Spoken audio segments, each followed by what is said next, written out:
বার্সেলোনার কাছে super Copa হারের পর চাবি আলোনসোকে বরখাস্ত করায় প্রশ্ন উঠেছিল বোর্ডের সিদ্ধান্ত নিয়ে। পেরেজ কি চটজলদি এই সিদ্ধান্ত নিয়ে কোনো ভুল করে ফেললেন, নাকি চাবিকে সরিয়ে যাকে আনা হলো তিনি আরও ভালো কিছু বই আনতে পারবে এই রয়্যাল ক্লাবের জন্য?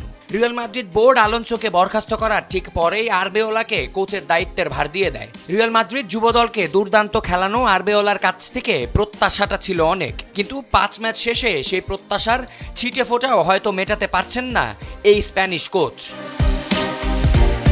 5 ম্যাচ শেষে রিয়াল মাদ্রিদ যে জায়গায় দাঁড়িয়ে সেই জায়গাটা হয়তো লস ব্ল্যাঙ্কো ফ্যানরা জীবনেও কল্পনা করতে পারেনি। পরিসংখ্যানটা একটু দেখে নেওয়া যাক। 5 ম্যাচে 3 জয় আর 2 হার শুনলে আপনার কাছে মনে হতে পারে এইটা তো খারাপ কোনো পরিসংখ্যান না, তবে এই 2 হারের মধ্যে লুকিয়ে আছে আসল ব্যর্থতা, যেটা আজ মাদ্রিদের মেরুদণ্ড রীতিমতো ভেঙে দিয়েছে।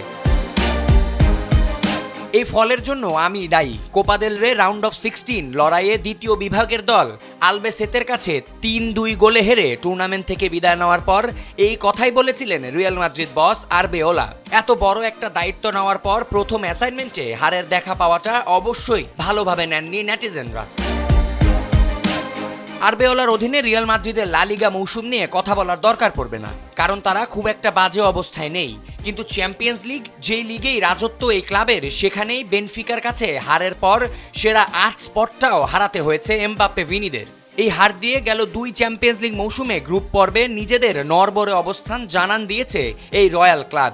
তবে রিয়াল মাদ্রিদ ও আরবেওলাকে আরেকটা সুযোগ হয়তো সৃষ্টিকর্তা দিয়েছে। রাউন্ড অফ 16 প্লে অফে এই বেনফিকার মুখোমুখি হবে লস ব্ল্যাঙ্কোরা।